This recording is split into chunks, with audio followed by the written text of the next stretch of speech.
update with the poor, we have a special report all about understanding the effects of OCD, also known as obsessive compulsive disorder. What is it? How might it look in a high school student? Tonight we meet Allison Britz in a special interview where she says how her world was rocked when she discovered she had OCD at the age of 15. What symptoms did she display when she found out, and what help did she receive? Please meet Allison in this hour-long interview after this commercial break. Here we have Obsessed by Allison Britz, and it says under here, a memoir of my life with OCD.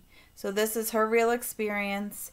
I was really captivated by the cover art here where you see bees inside the head, and this really helps capture what she feels like when she's having an OCD attack. Like it's a buzzing in her head that she can't control. Now this all began when she was really stressed over like a test in school, and she had a nightmare that she was going to get brain cancer. So she woke up the next day and was convinced that if she stepped on any kind of crack on the ground that she would get brain cancer. Now everyone might think, well, this is an irrational thought, it's not really going to happen, but she was convinced. Her brain had made her think that if she steps on any crack throughout the day, she was definitely going to have brain cancer.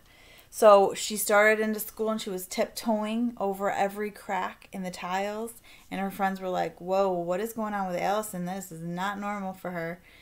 And then she got to the point where she's like, well, I'm going to step on a crack. So she made up this new rule for herself that if she could get to the next place she was going in a certain amount of steps, then that would cancel out any cracks that she had stepped on. So she was making new rules and new things to obsess about, and it just keeps getting worse and worse as the story progresses.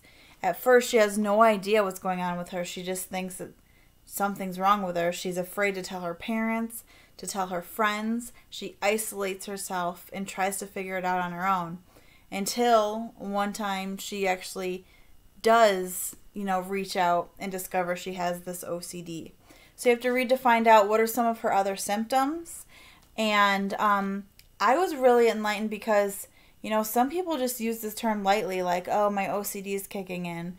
And they're just talking about being really neat or really orderly, when this book really highlights that it is a mental illness, and it's something that she couldn't just brush off and get better without, real help.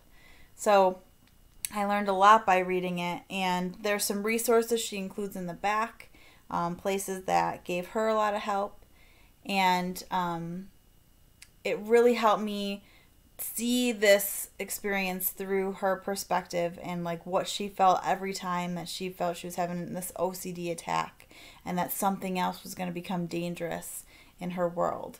So go ahead and let me know if you'd be interested in Obsessed.